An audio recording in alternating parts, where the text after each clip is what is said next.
देखा उसको? हाँ जी सर, बहुत बहुत ज्यादा यूजफुल है। काम आएगा। बहुत ज्यादा। अब उसको पेशेंट में अप्लाई करना शुरू करो, वो सारी सारी जो नहीं, डाइट मैंने है और सब ऑलरेडी कुछ। स्टार्ट कर दिया है सर। हाँ हाँ मेरे हाँ। पास वो ऑलरेडी 3 पेशेंट हैं डायबिटीज के। तो हम्म। अभी थोड़ा सा मैं बेटर उन्हें हैंडल कर पा रही हूँ। हाँ हाँ हाँ। क्योंकि हम ये पार्ट ना बिल्कुल छोड़ देते हैं इन चीजों को। तो इसमें भी जो fibro adenoma and fibrocystic adenoma, इसमें भी हम देखते हैं, इसमें डाइट फैक्टर बहुत इंपॉर्टेंट है। तो हम कई बार सिर्फ अकेला उसको फोकस कर रहे होते हैं, सिर्फ मेडिसिन के ऊपर। पर इसमें पर्टिकुलरली डायबिटीज में तो एक पर्टिकुलर रोल है उस डाइट के प्रोसेस का। वो प्रोसेस बहुत इंपॉर्टेंट है। अगर वो प्रोसेस एक बार समझ आ जाए ना, तो आप उसको, पेशेंट को बहुत अच्छे से डील कर सकते हो, गाइड कर सकते हो। सबसे इम्पोर्टेंट क्या है, उसको लॉजिकली समझा सकते हो।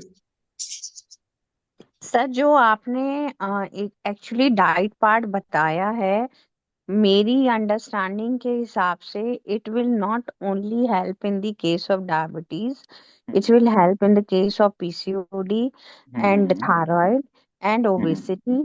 तो आई हम्म। थिंक बहुत सारी चीजें इसमें हम लोग सेम डाइट दे के भी हम लोग बिल्कुल इसमें बिल्कुल। काफी। सिर्फ वो नहीं है, क्योंकि बेसिकली क्या है, बॉडी में इन्फ्लेमेशन आ जाती है ना, तो जी। हर एरिया इन्वॉल्व हो जाता है। अगर हम उसको जी। अंडरस्टैंड कर लें, तो ओवरऑल आप लेके चलो 60 to 70% इश्यूज है जो हम पेशेंट के कंट्रोल कर सकते हैं, हाँ जी। सिर्फ उस। इनफैक्ट फैटी लिवर डिजीजेस में भी हाँ हाँ, यही वाली बिल्कुल सेम बिल्कुल। रूटीन में बिल्कुल काम बिल्कुल। आएगा। ये भी काम आएगा, बिल्कुल।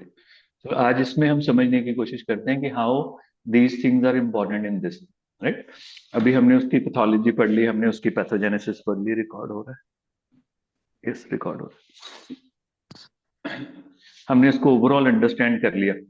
तो इसको थोड़ा सा माइन्यूटली अंडरस्टैंड करते हैं, और इन ए वे सो दैट हम इसके ऊपर मेडिसिन भी अप्लाई कर सकें। हम इसके ऊपर, यानी कि इसको जब क्लिनिकली अप्लाई करने की कोशिश करें, तो केसेस को भी समझ सकें कि इस केस में फॉर एग्जांपल क्यों फाइब्रोएडिनोमा है, और इस केस में क्यों फाइब्रोसिस्टिक एडिनोमा है। पहले तो इन दोनों में क्या फर्क होता है, ये क्लियर है आप लोगों को?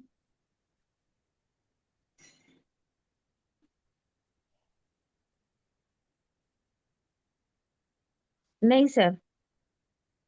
अच्छा, इन दोनों में फर्क क्लियर नहीं है, fibro adenoma and fibrocystic adenoma.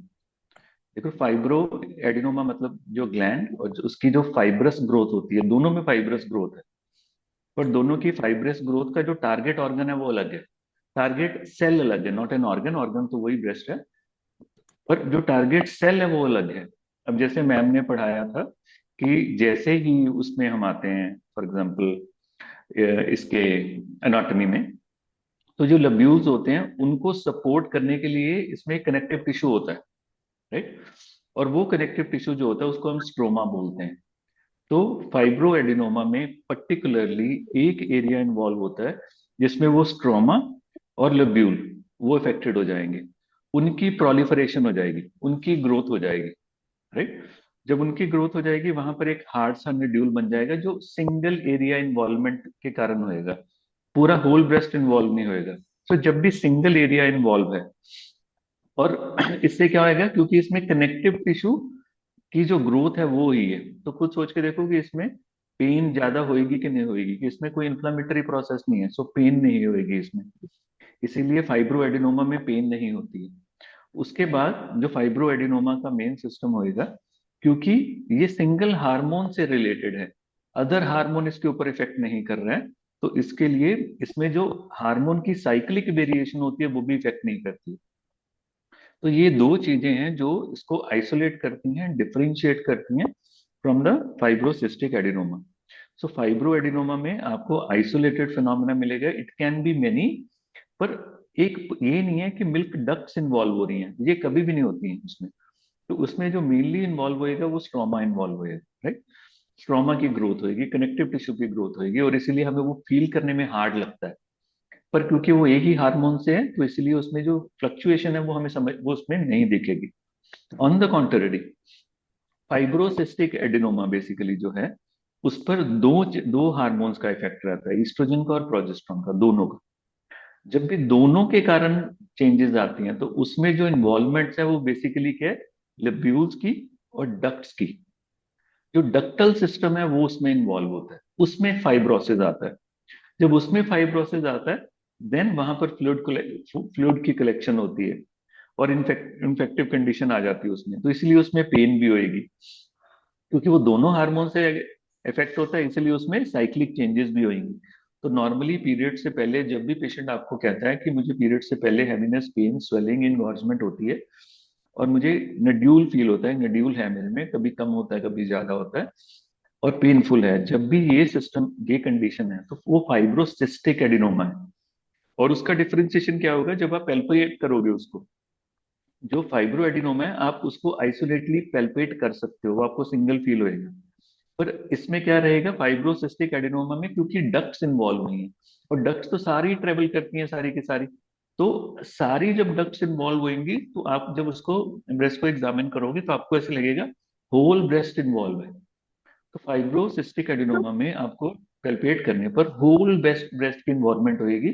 अब यहाँ आइसोलेटेड नहीं है, डक्ट्स इन्वॉल्व है, तो जब आप टच करोगे तो आपको ऐसे लगेगा जैसे बीड्स है, क्योंकि जगह जगह पर फाइब्रोसिस के जो स्वेलिंग है उसके साइन है। तो टच करने में ऐसे लगेगा जैसे बीडी अपीयरेंस है, तो वो बिल्कुल प्लेन नहीं होएगा जैसे होना चाहिए, तो ऐसे लगेगा उसको। तो ये डिफरेंशिएटिंग पॉइंट है, ये पेनफुल होएगा, वो पेनफुल नहीं होएगा, राइट। तो ये दो अलग अलग तरीके से वर्क करते हैं, क्योंकि इनके पीछे की पैथोजेनेसिस अलग है। तो हम इसको पहले समझने की कोशिश करते हैं कि ये क्यों अलग है दोनों, फाइब्रो एडिनोमा और फाइब्रोसिस्टिक एडिनोमा। पहले तो ये अलग क्यों, इनके अलग होने का जो मेन कारण है वो उसके हार्मोन्स है जिससे ये बना है। वो क्या है, हम नॉर्मली पढ़ते हैं ईस्ट्रोजन और प्रोजेस्ट्रॉन। अब कैसे बनता है ईस्ट्रोजन नॉर्मली, ईस्ट्रोजन और प्रोजेस्ट्रॉन के जो दो रोल हैं मेंसेस में, इसको डिवाइड किया गया है, जैसे फर्स्ट से 14th डे और 15 से 28th डे। 14 डे का एक कॉलम इसमें होता है कि पहले जब फॉलिकल्स की डेवलपमेंट होनी है, देन जो फॉलिकल है वो प्रोड्यूस करता है estrogen, right. And once ovulation हो जाती है, जब ओवुलेशन के बाद जो चेंज आती है, देन प्रोजेस्ट्रॉन वर्क करता है, कॉर्पस लूटियम उसको प्रोड्यूस करता है और वो उसको कैरी करता है। तो ये दो हार्मोन एंटागनिस्टिक हैं एक दूसरे के, दोनों का फर्क है। एक है जिसने रेडी करना है उसको, फॉलिकल्स को, और सारे सिस्टम को, ग्रोथ को रेडी करना है, वो ग्रोथ के लिए रिस्पॉन्सिबल है, इसीलिए सेकेंडरी सेक्सुअल कैरेक्टर्स के लिए रिस्पॉन्सिबल ईस्ट्रोजन होता है। पर जो प्रेगनेंसी के लिए रेडी करना है जिसने, फॉर एग्जांपल जिसके कारण ब्रेस्ट में ग्रोथ होनी शुरू हो जाएगी, स्वेलिंग आनी शुरू हो जाएगी, डक्ट्स बननी शुरू हो जाएंगी, और जो पीरियड्स की जो उसकी यूट्रस की लाइनिंग है वो उसको मेंटेन करके रखेगी फॉर द इम्प्लांटेशन, वो सारा प्रोजेस्टेरॉन का रोल है। तो ये दोनों अलग अलग हैं, दोनों अलग अलग से वर्क करते हैं। तो ईस्ट्रोजन का रोल क्या है, डक्टल ग्रोथ करना, ब्रांचेस ऑफ डक्ट को बनाना विद इन द ब्रेस्ट, ये उसको करेगा, राइट। इसीलिए it is a very important for the breast development, breast का जो साइज है, जो शेप है, जो कंटूर है, उसके लिए ये बहुत इंपॉर्टेंट है जो ईस्ट्रोजन है, राइट। और उसकी जो वेस्कुलरिटी को भी इंक्रीज करना है, तो इसी ने करना है। इसीलिए पहले 14th डे में आपको ये सिम्टम्स फील होते हैं, साइज थोड़ा सा इंलार्ज हो जाएगा, वेस्कुलरिटी बढ़ जाएगी, राइट। उसके बाद ये सारी की सारी फॉलिकुलर फेज है। इसमें स्ट्रोमल ग्रोथ भी होनी है, यानी कि स्ट्रोमा की ग्रोथ होएगी, कनेक्टिव टिश्यू की ग्रोथ होएगी इसमें, और स्ट्रक्चर प्रोवाइड करेगा ये डक्ट्स को, राइट। क्योंकि कनेक्टिव टिश्यू ही है जो स्ट्रक्चर प्रोवाइड करेगा, इसीलिए जब भी बॉडी में ये ज्यादा होएगा, तो ये कनेक्टिव टिश्यू की एक्सेसिव ग्रोथ करेगा, और वहां से ये फाइब्रोएडिनोमास बनने शुरू करते हैं। इसी को काउंटर करने के लिए प्रोजेस्ट्रॉन है।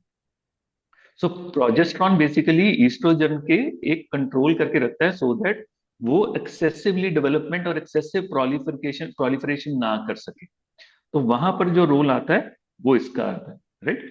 इसीलिए प्रेगनेंसी में बहुत ज्यादा ग्रोथ होती है, राइट, क्योंकि उसने लैक्टेशन के लिए रेडी करना है। देन आता है प्रोजेस्ट्रॉन, ये क्लियर है ईस्ट्रोजन का रोल। जी सर। अब आएगा प्रोजेस्ट्रॉन, प्रोजेस्ट्रॉन ने क्या करना है, इसने मिल्क के लिए रेडी करना है। उस ईस्ट्रोजन ने ब्रेस्ट रेडी किया था, इसने क्या करना है, उस ब्रेस्ट को मिल्क के लिए रेडी करना है। तो वो कैसे करेगा, उसने जो लोब्स हैं उसकी डेवलपमेंट करनी है, जो एल्वोलर डेवलपमेंट है ये उसको करना है, जो कि मिल्क प्रोडक्शन के यूनिट है, राइट। तो ये कॉम्प्लीमेंट करेगा ईस्ट्रोजन को, उसकी एक्टिविटी को बढ़ाने के लिए इन केस ऑफ प्रेगनेंसी। इसीलिए प्रोजेस्टेरॉन इंपॉर्टेंट होएगा लुटियल फेज के लिए, जो second half of the menses है उसके लिए ये होएगा पोस्ट ओवुलेशन। तो पोस्ट ओवुलेशन जो करेगा तो ये सिम्टम्स क्या लेगा, ये ब्रेस्ट स्वेलिंग लेके आएगा, राइट। इसमें स्वेलिंग आएगी क्योंकि ग्रोथ हो रही है किसकी, टेब्यूल्स की। इसमें टेंडरनेस आएगी, राइट, इसमें हैवीनेस आएगी। इसीलिए ये एक मेजर रोल प्ले करता है उसमें, कि ये ईस्ट्रोजन को रोक के रखता है कि ओवर प्रोलिफरेशन ना, और यही कारण होता है जब मीनोपॉज होता है। मीनोपॉज में क्या होती है कंडीशन, मीनोपॉज में ईस्ट्रोजन प्रोजेस्टेरॉन फॉल करेंगे, इसीलिए जितना डक्टल स्ट्रक्चर है वो डिसअपियर हो जाता है, जहाँ रिग्रेस कर जाता है बहुत ज्यादा, और पीछे जो रह जाता है सिर्फ फैट रह जाती है। तो ये इसका रोल रहता है। बाकी हार्मोन्स जो इंपॉर्टेंट है इसके लिए वो है, सॉरी, प्रोलैक्टिन।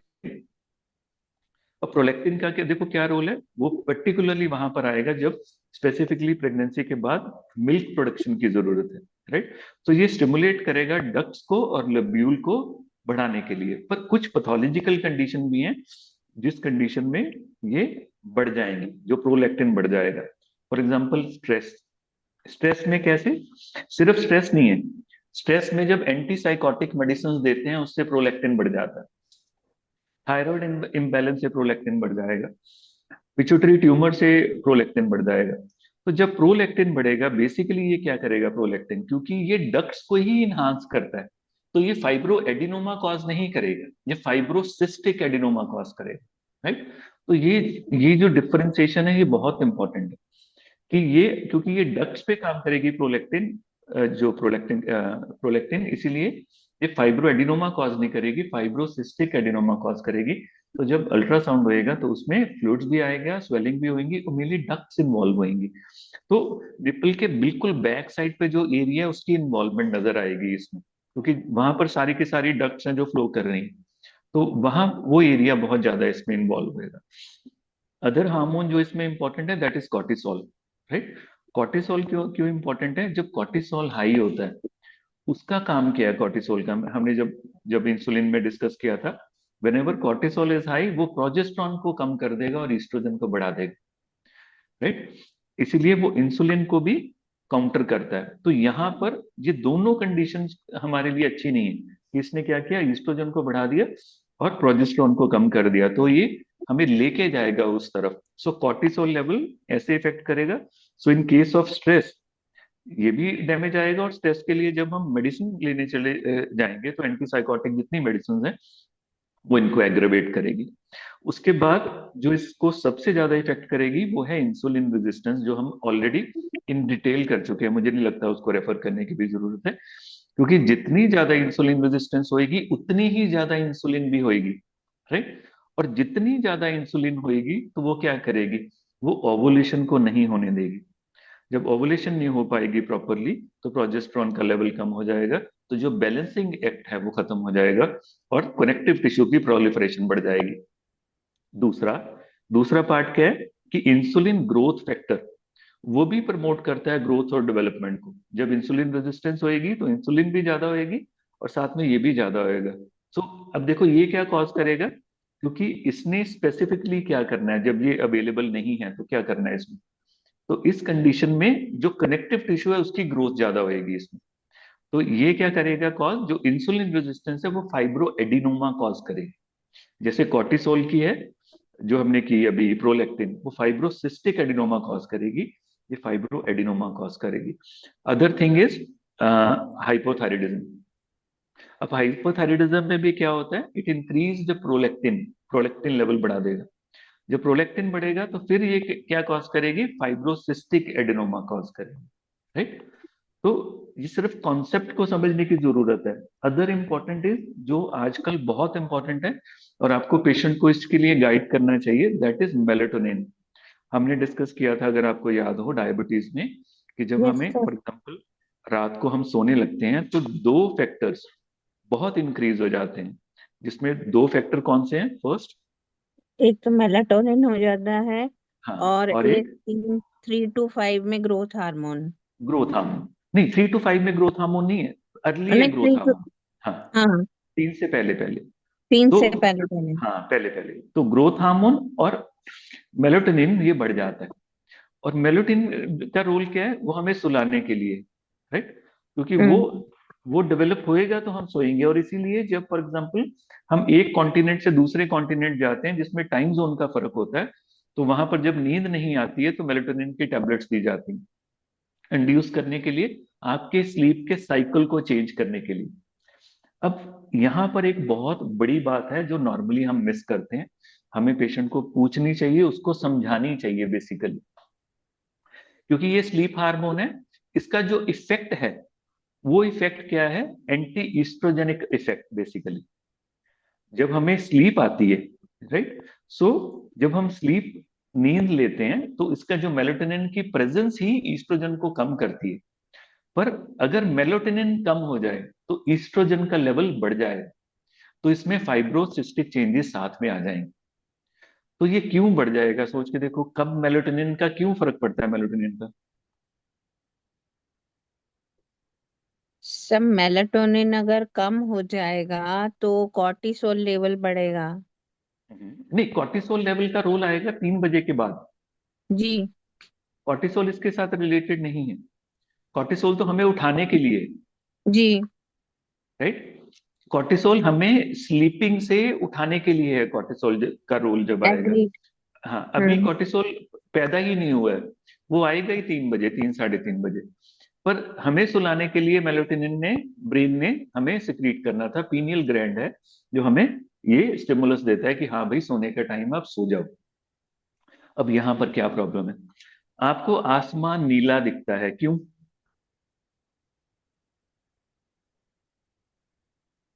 हम्म,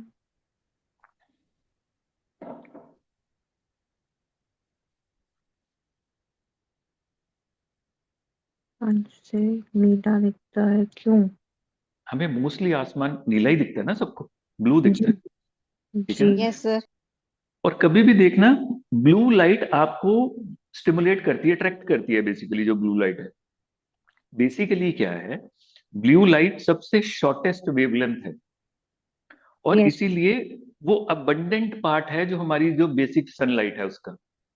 तो एवोल्यूशन के हिसाब से, बचपन से, बचपन मतलब जब से हम पैदा हुए हैं, पैदा मतलब हमारे पूर्वज जब से इंसान पैदा हुआ है, सर वो तब ब्लू से, लाइट शॉर्टेस्ट है कि वॉयलेट? नहीं नहीं, वॉयलेट तो हमें वो दिखती नहीं है प्रॉपर। जो अच्छा, रेंज में है हमारे, विजियोर की हाँ अगर जो हम हमारे, बात हाँ करें। हाँ हाँ, बिल्कुल बिल्कुल, जो हमारे रेंज में है, जिसके लिए हम बहुत कंफर्टेबल हैं, जिसके लिए हमारी आई बहुत परसेप्टेबल है, दैट इज ब्लू रेंज, पूरा का जी। पूरा जो ब्लू स्पेक्ट्रम है। तो नॉर्मली क्या होता है कि हमारी eyes genetically, since we are born basically, जब से ह्यूमन आए हैं, हम ऐसे ही इवॉल्व हुए हैं कि बेसिकली जो ब्लू ब्लू लाइट है वो हमें डे का बताती है कि दिन आ गया। तो जो ट्रांजिशन है, जब कुछ नहीं होता था, जब लाइट्स नहीं होती थी, तो सुबह और रात की जो ट्रांजिशन है बेसिकली, उसमें ब्लू लाइट का बहुत रोल था, अगर इसको आप स्टडी करोगे। तो यहाँ पर क्या होता है, ए मोमेंट हम रात को सोने लगे हैं और हमने अपना फोन चेक किया, उसमें है ब्लू रेज, वो इमिट करती है ब्लू लाइट। जैसे ही हमारी रेटिना पर ब्लू लाइट रिफ्लेक्ट करती है, हमारी रेटिना एक सिग्नल भेजती है ब्रेन को to delay the melatonin immediately. आप कभी भी देखना, आप सोने के लिए रेडी जा रहे हो और आपने फोन उठा लिया, आपने स्क्रॉल कर लिया इंस्टाग्राम, या आपने कुछ भी कर लिया, सडनली क्या होएगा, with in a few second आपको ऐसे लगेगा कि आप बिल्कुल फ्रेश हो गए, आपकी नींद उड़ गई है। उसका कारण क्या है, ब्रेन उसको एकदम से डिले कर देता है मूवमेंट, ब्रेन सेंस करता है ब्लू लाइट को, क्योंकि वो एक तरह से हमारे पैटर्न में है, राइट। जैसे होता है ना, कोई चीज देख के हमें हमारे मुंह में पानी आ जाता है, it is just like that, वो हमारे पैटर्न में है। तो इसीलिए सर मूवमेंट, फोन में से हमें वाइट लाइट नहीं मिलती? नहीं नहीं नहीं नहीं, ये हमारा बहुत बड़ा धोखा है। आप कभी भी देखो आजकल, जैसे मैंने ये स्पेक्स लिए, आपको कलर दिख रहा है इसका, नजर आ रहा है कलर क्या है? लाइट ब्लू कलर का है। आ रहा है ना, क्यों आ रहा है ब्लू? मेरे सामने कोई ब्लू लाइट नहीं है, देखो, कोई भी नहीं है ब्लू लाइट, पर ये इसमें ब्लू आ रहा है। हाँ। ये ये स्पेक्स स्पेशली डिजाइन है, ये ब्लू रेस को रोकती है। ओके। इसीलिए जो स्क्रीन से मेरी ब्लू लाइट आ रही है वो इसको रिफ्लेक्ट कर रही है, मेरे आईज के अंदर नहीं जाने दे रही। इसलिए ये ब्लू दिखेगी, है नहीं है। मेरे सामने भी बिल्कुल व्हाइट है, अगर आप इसमें, आपको मैं वीडियो दिखाऊं, मेरे सामने व्हाइट पेपर है बिल्कुल, इसमें कोई नहीं है। पर जो कंप्यूटर की स्क्रीन है, जो टीवी स्क्रीन है, जो फोन स्क्रीन है, ये ब्लू लाइट अमिट करती है। इसीलिए कंपनी वालों ने क्या बनाया हुआ है, उन्होंने आपको रात के लिए एक सिस्टम बनाया कि आप उसको क्लिक करो तो आपका सारा फोन जो है ब्लैक एंड व्हाइट हो जाएगा। बेसिकली हम्म। वो ब्लैक एंड व्हाइट ऐसे नहीं हो जाता, उसमें से ब्लू रेज निकल जाएगी सारी की सारी, ब्लू कलर आना बंद हो जाएगा। अगर आप देखोगे तो कलर्स आने बंद हो जाते हैं, ब्लू बिल्कुल ही बंद हो जाएगा। वो स्पेशली डिजाइन किया गया है इसके लिए। सो ए मोमेंट आपका ब्रेन उसको पिक करता है ब्लू लाइट को, इमीडिएटली ब्रेन मेलेटोनिन को सप्रेस कर देता है। वो कहता है नहीं अभी तेरी जरूरत नहीं है, अभी कोई काम चल रहा है, वो उसी वक्त कम हो जाएगा। सो जैसे ही ये कम होएगा ईस्ट्रोजन लेवल बढ़ जाएगा, तो उतनी देर के लिए हमारी बॉडी एक्सपोज रहेगी ईस्ट्रोजन के लिए। तो यहाँ पर हमें हमारे पेशेंट को समझाना बहुत जरूरी है कि कम से कम 30 मिनट्स पहले सोने से आपने अपना फोन यूज नहीं करना है। अगर यूज करना है तो उसके ऊपर ब्लू फिल्टर लगाना है, अगर नहीं है तो स्पेक्स लगानी है। ब्लू रेस नहीं जानी चाहिए, जैसे ही जाएंगी वो डिले हो जाएगी आपकी स्लीप। तो जैसे ही डिले होगी ईस्ट्रोजन लेवल बढ़ जाएगा और उसको ज्यादा टाइम मिलेगा बॉडी के ऊपर एक्ट करने। Am I making sense? Yes. Right. तो ये सारी चीजें बहुत इंपॉर्टेंट है। ईस्ट्रोजन, अब क्या क्या किया हमने, ईस्ट्रोजन जिसका प्राइम रोल है proliferation of the connective tissue, then हमने किया प्रोजेस्टेरॉन जिसका एक्शन है डक्ट्स के ऊपर, देन हमने किया प्रोलैक्टिन जिसका भी एक्शन डक्ट्स के ऊपर है पर बेसिकली इन द प्रेगनेंसी होएगा, मगर in case of few pathological condition जब बढ़ जाएगा। देन हमने रिलेशन किया कॉर्टिसोल के साथ जो एंटी है उसके, ईस्ट्रोजन के और प्रोजेस्टेरॉन को कम कर देता है, राइट। और मेलेटोनिन जो ईस्ट्रोजन को फॉर एग्जांपल इनवर्सली चलता है ईस्ट्रोजन के। देन हमने किया इंसुलिन रेजिस्टेंस और उसके बाद हाइपोथायराइडिज्म। सो अगर इस चीज को हम अंडरस्टैंड कर लेंगे तो हम पूरा का पूरा उस प्रोसेस को अंडरस्टैंड कर सकते हैं कि ये कंडीशन क्रिएट कैसे होती है। सो दो जो इंटायरली डिफरेंट थी वो हमने पहले ही डिस्कस की कि फाइब्रो एडिनोमा करेगी, एक फाइब्रो एडिनोमा करेगी, दूसरा फाइब्रोसिस्टिक एडिनोमा करेगी। इसमें कोई डाउट तो नहीं है किसी को? एक में कनेक्टिव टिश्यू इन्वॉल्व होएगा, उसमें आइसोलेटेड सिस्ट बनेगी क्योंकि सिर्फ कनेक्टिव टिश्यू है। एक में डक्ट्स इन्वॉल्व हो रही हैं क्योंकि डक्ट्स पूरे ब्रेस्ट में फैल रही हैं, तो सारा का सारा ब्रेस्ट इन्वॉल्व हो जाएगा, जनरलाइज्ड लंपीनेस मिल जाएगी, राइट। पर उसके साथ क्या होएगा, उसके साथ क्योंकि डक्ट्स का हाइपरप्लेजिया हो रहा है तो टेंडरनेस हो जाएगी, डिफरेंट साइज की छोटी छोटी गिल्टियां नजर आएंगी, जब आप उसको एग्जामिन करोगे तो उसमें वो सारी चीजें नजर आएंगी। ये क्लियर है? सर एक क्वेश्चन है। हाँ बताइए बताइए। सर आपने अभी थोड़ा पहले बोला कि फाइब्रोसिस्टिक एडिनोमा के लिए two hormones are responsible like बिल्कुल हाँ, एस्ट्रोजन और प्रोजेस्टेरॉन दोनों। बिल्कुल बिल्कुल बिल्कुल। फिर उसके बाद आपने बोला कि प्रोलैक्टिन जो है वो जो है हमारे डक्ट्स पे एक्ट करता है। तो hmm. Prolactin is responsible for fibrocystic adenoma. हाँ जी हाँ जी, तो बिल्कुल। यहाँ पे बेसिकली हमारा एस्ट्रोजन प्रोजेस्टेरॉन प्रोलैक्टिन सभी हम्म, फाइब्रोसिस्टिक एडिनोमा कॉज कर रहे हैं। बिल्कुल बिल्कुल बिल्कुल। क्योंकि देखो ना, इसको कौन? ऐसे समझो कि ईस्ट्रोजन कनेक्टिव टिश्यू के ऊपर काम कर रहा है, राइट। जो हम्म। फॉर एग्जांपल प्रोजेस्टेरॉन है कनेक्टिव पर भी काम कर रहा है क्योंकि सपोर्ट को तो करेगा ना, पर साथ में डक्ट्स के ऊपर मेजरली इफेक्ट कर रहा है जो दूसरा नहीं, ईस्ट्रोजन नहीं कर रहा। जी। तो प्रोलैक्टिन उन्हीं बनी हुई डक्ट्स को और बढ़ा रहा है, रेडी कर रहा है मिल्क प्रोडक्शन के लिए। हम्म। तो इसमें अगर इन्फ्लेमेशन आएगी तो और सीवियर आएगी और कॉम्प्लिकेटेड हो जाएगी इसमें, राइट। तो ये भी क्या कॉज करेगा, क्योंकि डक्ट्स की प्रॉब्लम ही करेगा तो ये फाइब्रोसिस्टिक एडिनोमा को ही आगे करेगा उसको। ओके। हम्म,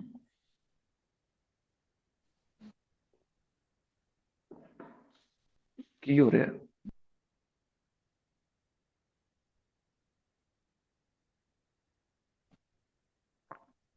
ये क्लियर है बिल्कुल, जी sir. Right. So sir hormone, हाँ बच्चे। एक क्वेश्चन था सर।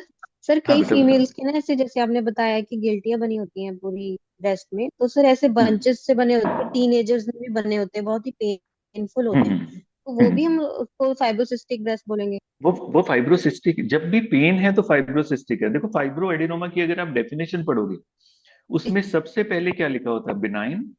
सेकेंड चीज लिखी होती है पेनलेस। फाइब्रो एडिनोमा पेनलेस नहीं होते हैं अनलेस एंड अनटिल प्रेगनेंसी नहीं है, जहां हम कोई उसको हार्मोन थेरेपी नहीं दे रहे हैं। राइट? अगर वो हार्मोन थेरेपी ले रही है, सपोज सीओसी ले रही है, पिल्स ले रही है, तो उस केस में वो पेनफुल हो सकते हैं। जहां प्रेगनेंसी हो गई है क्योंकि उसमें हार्मोन सर्ज हो गया तो वो पेनफुल हो जाएंगे। अदरवाइज फाइब्रो एडिनोमा पेनफुल नहीं होते हैं अनलेस एंड अनटिल वो इतना बड़ा ना हो जाए, वो प्रेशर पॉइंट क्रिएट करे, नहीं तो वो बड़ा नहीं होएगा। ये बहुत इंपॉर्टेंट है। राइट? Yes sir. ये सारा काम ना हार्मोन सेंसिटिविटी का है। जो ईस्ट्रोजन है उसकी सेंसिटिविटी बहुत लोकल लेवल पर है, ये याद रखना है आपने बस। राइट? इसमें जो टिश्यू रिस्पॉन्स है वो स्टेडी है, एक पर्टिकुलर टिश्यू रिस्पॉन्स है इसमें। राइट? तो ये नॉन इन्फ्लेमेटरी रहेगा, नॉन सिस्टिक रहेगा, फर्म रहेगा और मोबाइल रहेगा, एक्सेप्ट इन प्रेगनेंसी और इन हार्मोन थेरेपी, उस कंडीशन में सिर्फ। और दूसरी तरफ सारे ब्रेस्ट इन्वॉल्व होंगे। राइट? डक्टल हाइपरप्लेजिया होएगा, सिस्टिक फॉर्मेशन भी होएगी, क्योंकि दोनों चीजें इस पर इफेक्ट कर रही हैं। जो फाइब्रोसिस्टिक एडिनोमा है उसमें ईस्ट्रोजन भी इफेक्ट कर रहा है और प्रोजेस्टेरॉन भी इफेक्ट कर रहा है, दोनों का इफेक्ट आ रहा है। तो डक्टल हाइपरप्लेजिया भी होएगा, सिस्ट फॉर्मेशन भी होएगी। राइट? सो इस कंडीशन में हम क्या कर सकते हैं और इसको कैसे कम कर सकते हैं? बताओ इसमें क्या कर सकते हैं? और हम शायद मिस कर गए फाइब्रोसिस्टिक में, देखो क्योंकि दोनों हार्मोन इफेक्ट होते हैं, तो ये साइक्लिक वेरिएशन, जो पीरियड्स की वेरिएशन है उसमें ये चेंजेस लेके आएगा, सिम्टम्स लेके आएगा। इमेजिन करो क्या सिम्टम आएंगे इसमें। तो टेंडरनेस पेन होती है साइक्लिक मेंसेस से और पहले। टेंडरनेस है, पेन है, स्वेलिंग है, हम्म sometimes hardness also हम्म हम्म हम्म before periods. और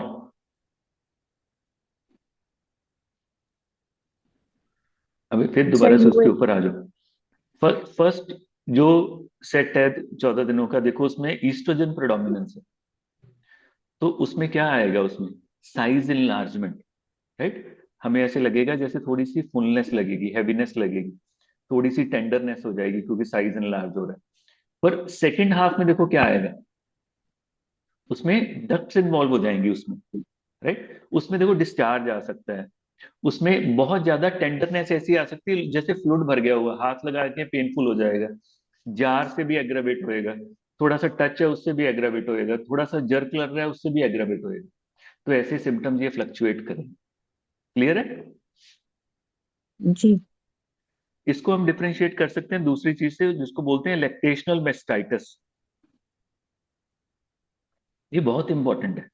लैक्टेशनल मेस्टाइटिस जैसे नाम ही बता रहा है क्या है, mastitis swelling of the breast during lactation. इसका बहुत बड़ा कारण जो होता है वो होता है जब बेबी फीड लेता है, तो देखो उसमें क्रैक्स तो आते ही है ना, थोड़ा जो स्किन होगी वो वियर टियर होती है वहां से, तो देर is a chance for staphylococcus infection. तो वहां पर अगर ड्यूरिंग लैक्टेशन मेस्टाइटिस आ रहा है तो आपको ये कंसिडर करना चाहिए कि it can be lactational mastitis और कुछ नहीं है, इसमें नहीं है। तो ये केसेस अगर रिकरेंट है, ठीक नहीं हो रहे, क्योंकि ये इसके पीछे जो इन्फेक्टिव एजेंट होता है वो मोस्टली स्टेफाइलोकोकस होता है। तो यहाँ पर आप अपना नसोड यूज कर सकते हो, स्टेफाइलोकोकिन। राइट? सो नॉर्मली प्रेगनेंसी में जब डिलीवरी के बाद 2 से 4 दिन, जब बेबी बॉर्न होता है उसे 2 से 4 दिन के बाद बॉडी ज्यादा फ्लूइड और ब्लड भेजना शुरू कर देती है ब्रेस्ट में, तो इसलिए ब्रेस्ट इनगॉर्ज हो जाते हैं फॉर द मिल्क प्रोडक्शन। और ये ऐसा ही रहता है, पीक पर चले जाएगा 5 डेज में, वहां कोई मेडिसिन देने की जरूरत नहीं है आपको, क्योंकि वो पीक पे जाएगा 5 डेज में। वो प्रोसेस को जब बॉडी स्टार्ट करेगी तो ये होना ही होना है। राइट? तो जैसे ही 5 डेज में पीक में जाएगा उसके बाद ये रिकवर होता जाएगा। राइट? और 2 वीक्स में ये फुली रिकवर हो जाता है और उसके बाद पेन होना मदर को बंद हो जाता है, अनलेस एंड अनटिल कोई कॉम्प्लिकेशन ना हो। जैसे मिल्क आना बंद हो गया, वो भी हम डिस्कस करेंगे कि क्यों आना बंद हो जाता है। राइट?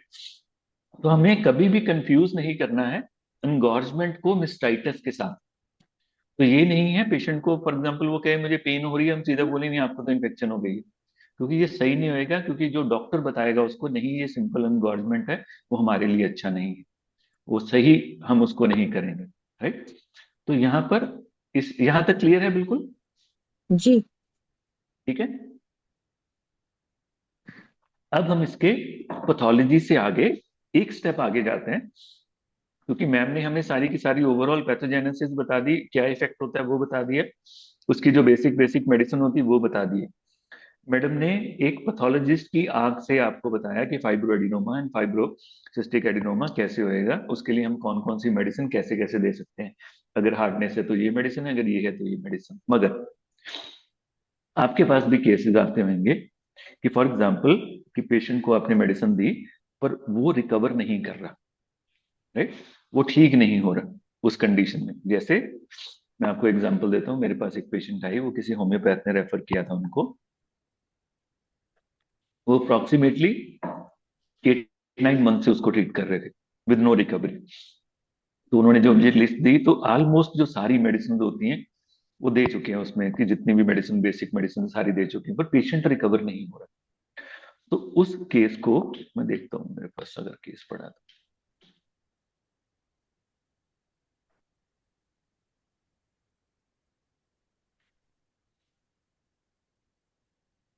हाँ, तो ये मैरिड लेडी थी, राइट, और 3 साल हो गए शादी को, पीरियड्स इरेगुलर हैं, स्कैंटी हैं। और जब मैंने हिस्ट्री ली, इसकी प्यूबर्टी लेट थी, इसकी जो स्टार्टिंग थी वो लेट थी।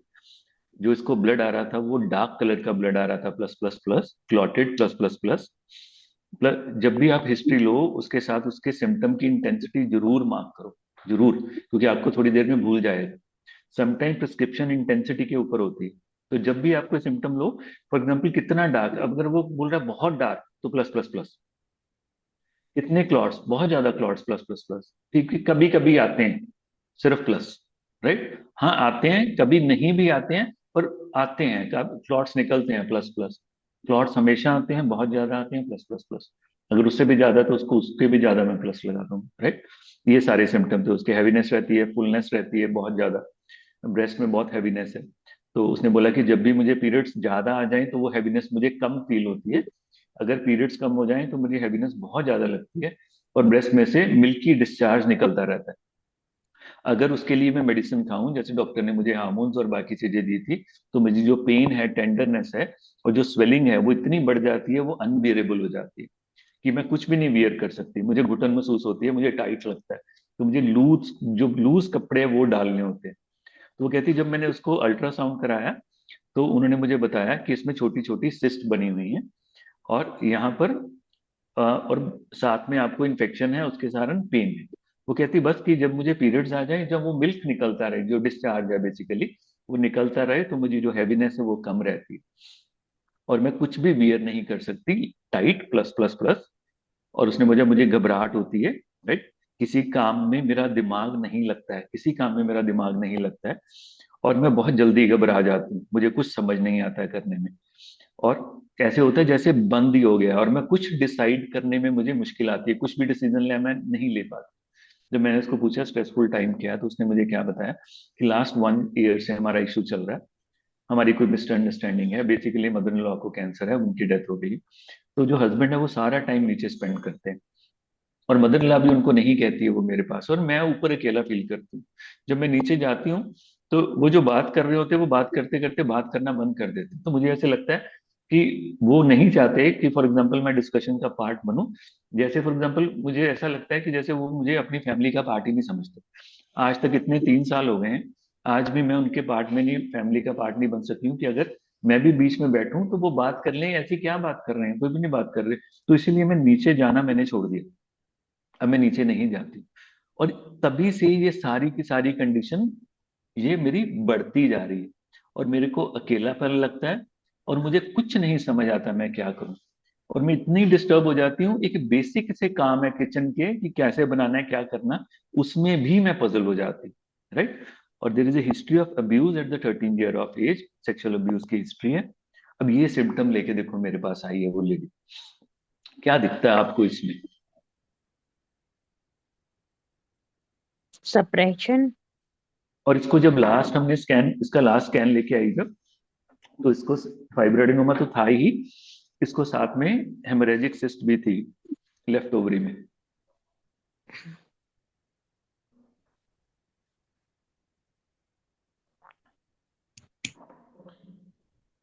सेपरेशन बहुत कॉमन है ना, देखो क्या है इसमें।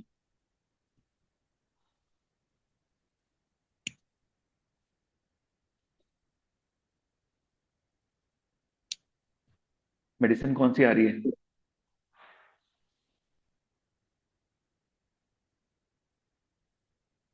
देखो बहुत कॉमन सी मेडिसिन कौन सी आ रही है? टाइट कपड़े नहीं बर्दाश्त, डिस्चार्जेस लेटेसिस। अमेलियोरेट, लेफ्ट साइड की उसकी हेमरेजिक सिस्ट, राइट, ये सारा कुछ है। लेटेसिस। ये सारे सिम्टम्स हैं उसके ना, सारे के सारे। मगर लेकेसिस से ठीक नहीं हुई है। अब इसको समझते हैं इसमें है क्या। ये बहुत इंपॉर्टेंट है, इसको ध्यान से समझना। अगर हमने ब्रेस्ट को समझना है, सपोज ब्रेस्ट किस लिए है? नर्चरिंग के लिए, बच्चे को नर्चर करने के लिए, केयर करने के लिए। ये सबसे इंपॉर्टेंट पार्ट है मैमल्स में, राइट।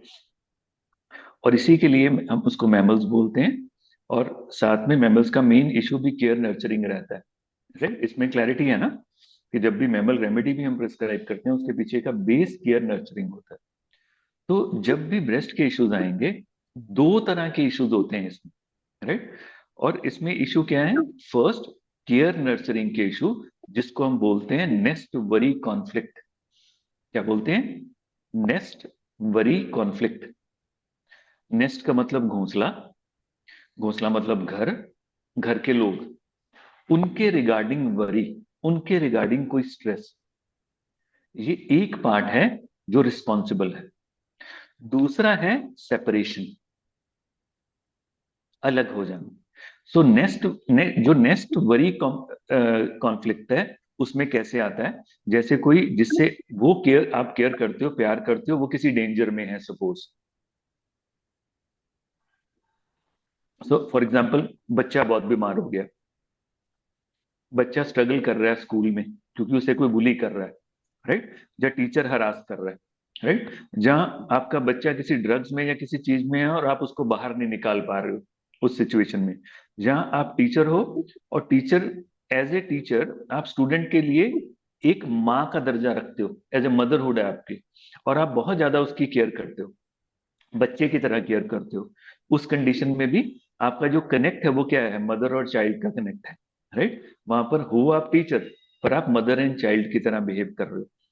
फिर partner, right. Partner, suppose partner में, पार्टनर का जो लविंग कनेक्ट वाली यहाँ पर नहीं है। पार्टनर अगर कोई डिफिकल्टी में, सपोज उसको कोई हेल्थ इश्यू चल रहा है पार्टनर को, जहां उसको फाइनेंशियल इश्यूज चल रहे हैं, उस कंडीशन में एंग्जाइटी फॉर दैट। जहां, और कौन हो सकता है देखो इसके अलावा? आपके घर के पेट, क्योंकि पेट भी आजकल आपके बच्चे की तरह होते हैं।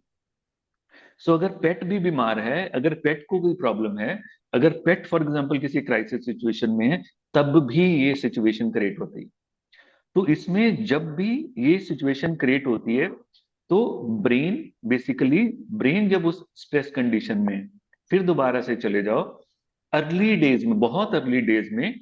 फॉर एग्जाम्पल अगर कोई क्राइसिस सिचुएशन में है, जो उसको सबसे ज्यादा निकालेगा वो क्या निकालेगा? उसका मिल्क, मदर का जो मिल्क है, राइट। इसलिए कई बार किसी और को भी फीड करने के लिए दे देते थे मिल्क, क्योंकि उसकी क्वालिटी ऐसी है, उसमें एंटीबॉडीज हैं, आईजीए एंटीबॉडीज हैं जो उसको हेल्प करेंगी इम्यूनिटी।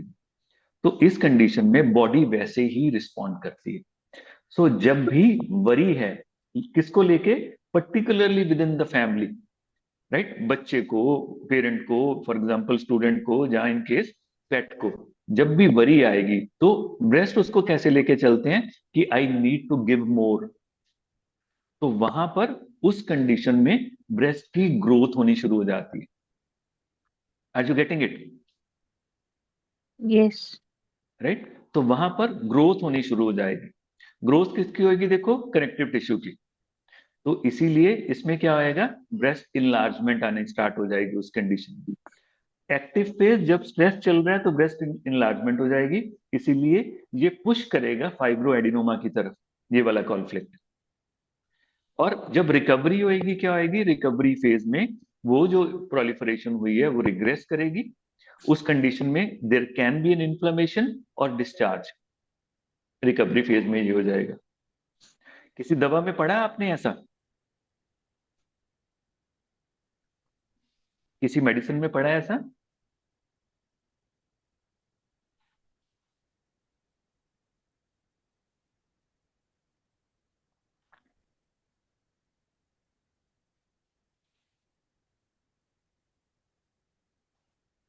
फाइटोलेका नहीं में नहीं फाइटोलेका सर। में फाइटोलेका में रुब्रिक है, nodules in breast from every emotion, nodules in breast for excitement, from excitement, फाइटोलेका।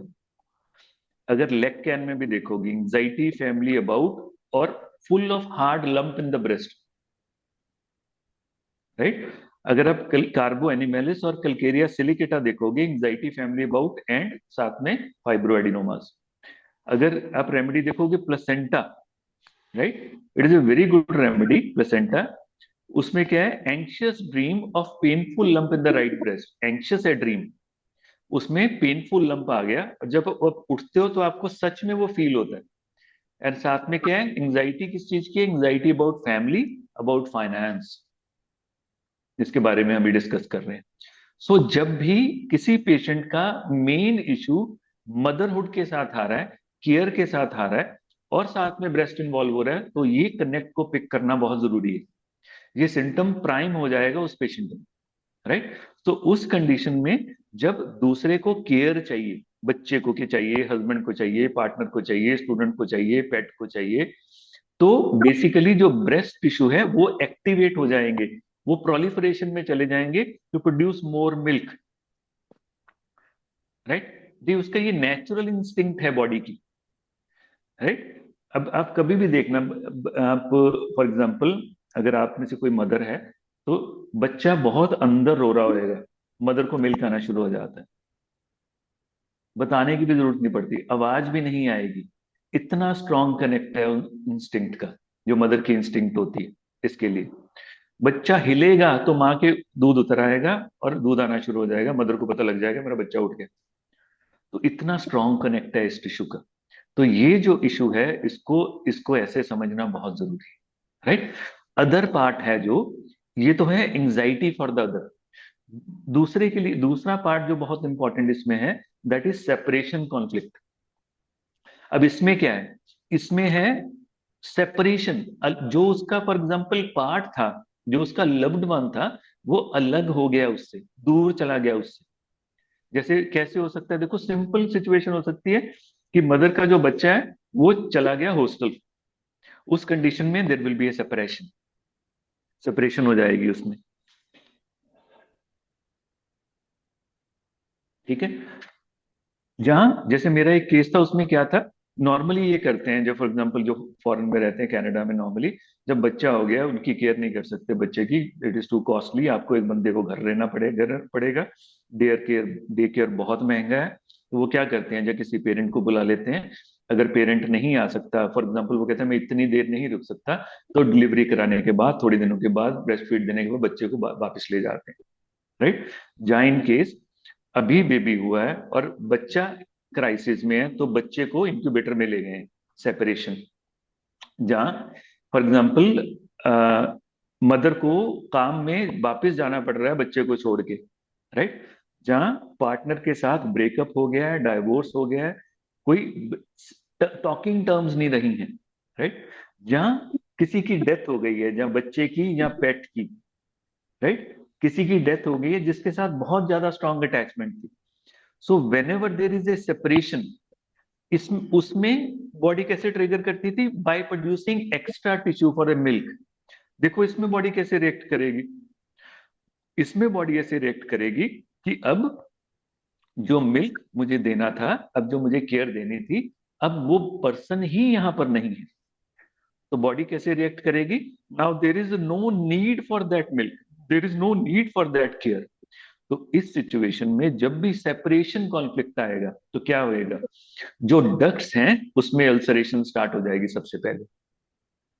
क्यों अल्सरेशन स्टार्ट होएगी, कि डक्ट वाइडन होनी शुरू हो जाएगी, कि जितना मिल्क है वो निकल जाए सारा का सारा।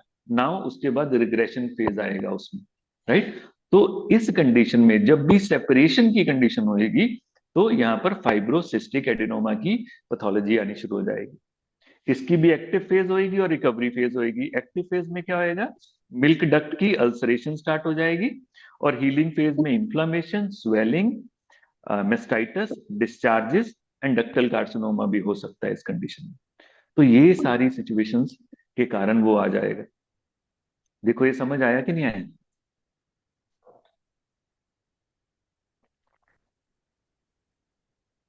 ये समझ आ रहा है कि नहीं आ रहा?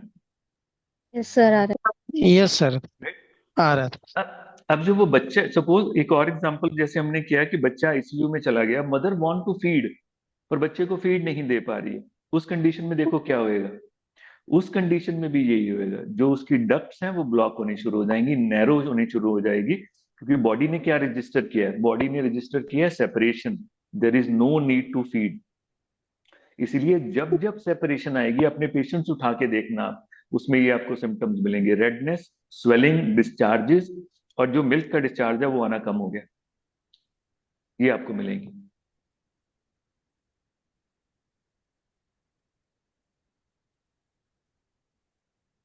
क्लियर है ये? जी सर। है। Yes sir. ठीक है ना? सर एक और ये क्वेश्चन था। हाँ, ये नॉर्मली, हाँ मैं इतना आंसर करता हूँ। ये नॉर्मली स्वेलिंग जो है पहले वाली फेज, एक्टिव फेज, अननोटिस जाती है, पर जैसे ही रिकवरी फेज आएगी तब पेन और स्वेलिंग सारी स्टार्ट हो जाएगी, मतलब जब बच्चा वापस आ जाएगा तब पैथोलॉजी स्टार्ट होएगी। जब फॉर एग्जाम्पल वो फेज निकल जाएगी, रिकवरी हीलिंग फेज आएगी, तो ये सारी पैथोलॉजी स्टार्ट हो जाएगी। हाँ जी मैम, बताइए क्या क्वेश्चन? सर अभी मेरा एक मेस्टाइटिस का केस चल रहा है, तो हाँ अभी हाँ वो हाँ। हील हो रहा है। और सर पस हम्म निकल गई, सभी हील हो रहा है। और हम्म सर बच्चे ने फीड भी छोड़ दी है। पर सर हम्म। उसकी जो मिल्क जो है वो बंद नहीं हो रहा है, वो बहुत ज्यादा आ रहा है हाँ अभी। हाँ हाँ, तो बिल्कुल वो बिल्कुल। ये कंप्लेन कर रहे हैं कि इसको रोकने के लिए मुझे हाँ मेडिसिन। हाँ हाँ, बिल्कुल। आप उसकी लाइफ को प्रोब किया इस आपने? नहीं, इसके लिए तो मेडिसिन होएंगी, पर आपने कैसे उसकी सर? लाइफ को प्रोब किया? उसकी लाइफ को प्रोब किया? ऐसे केसेस जब भी आपके पास आए ना, उसको हमेशा प्रोब करो, प्रोब करके देखो कि उसकी लाइफ में कि क्या आपको कनेक्ट दिख रहा है कि नहीं दिख रहा, राइट? Okay sir. तो यहाँ यहाँ पर क्या क्या देखो रेमेडीज यहाँ पर आ जाएंगी, अगर सेपरेशन कॉन्फ्लिक्ट है तो कौन कौन सी रेमेडी है जो नेचुरली यहाँ पर फॉल करेंगी, मालवेसी फैमिली प्लांट्स में नेचुरली फॉल करेंगे, क्योंकि मालवेसी फैमिली जो चॉकलेट फैमिली है, उसका थीम ही ये है, पहले एक फिर अलग हो जाना पार्टनर का, जब लव्ड वन का किसी का भी। स्क्रोफुलसी फैमिली, उसमें भी यही थीम है, राइट? कि जो हमारी अटैचमेंट थी वो इतनी वीक है, कभी भी टूट सकती है, बॉन्ड स्ट्रांग नहीं था, जबकि मालवेसी में बहुत स्ट्रांग होता है। Then mammals, all the mammals, सब सब मैमल्स में ये सिम्टम्स आ सकते हैं। इसलिए सोच के देखो जो की नोट रेमेडी है इस सिम्टम की कौन सी है, जिसमें बहुत ज्यादा पेन होती है, टेंडरनेस होती है, जब पीरियड्स आते हैं एग्रेवेट होती है, नीचे आती है, वो लेग कैन है, जो सबसे इंपॉर्टेंट रेमेडी है, और लेग कैन का ये कंफर्मेटरी सिम्टम है, राइट? और third raw of periodic table वो इसमें फॉल करेंगे, राइट? तो अब फिर आओ दोबारा से उस केस पे जो हमने डिस्कस किया है। उस केस में मेन इशू क्या है? हस्बैंड अलग हो गए, सेपरेट हो अलग गया हो है। गया, सेपरेशन हो रही है, और वो उसमें आ क्या रहा है, मिल्क का डिस्चार्ज आ रहा है। जब डिस्चार्ज कम होता है वो एग्रेवेट होती है, राइट? जब डिस्चार्ज ज्यादा होता है वो बेटर फील करती है, राइट? तो इसका मतलब हमें फोकस किस पे करना है, हमने फोकस करना है सेपरेशन पर। हम एक टोटलिटी देख रहे हैं जो लेकेसिस की टोटलिटी लग रही है, पर यहाँ पर जो लैंग्वेज है, जो सेपरेशन का इश्यू है, वो लेकेसिस का नहीं है। तो हमने कैसी रेमेडी देखनी है? ऐसी रेमेडी जिसमें, अब वो हस्बैंड को बुरा नहीं कह रही है, वो कह रही है मेरा हस्बैंड मेरे पास आके बैठ जाए, there is a sensitivity and reactivity, we need a plant remedy with the issue of separation, जो कंफ्यूजन कॉज करती हो, क्योंकि वो क्या कह रही है, मैं किचन के छोटे छोटे काम भी नहीं कर पाती। सो हम क्या करेंगे, प्लांट में जाके मैग्नोलिडी फैमिली देखेंगे, और उसमें देखेंगे कि जहां रुब्रिक भी लगा सकते हो, इसमें क्या क्या रुब्रिक लगाए जा सकते हैं, सोच के देखो।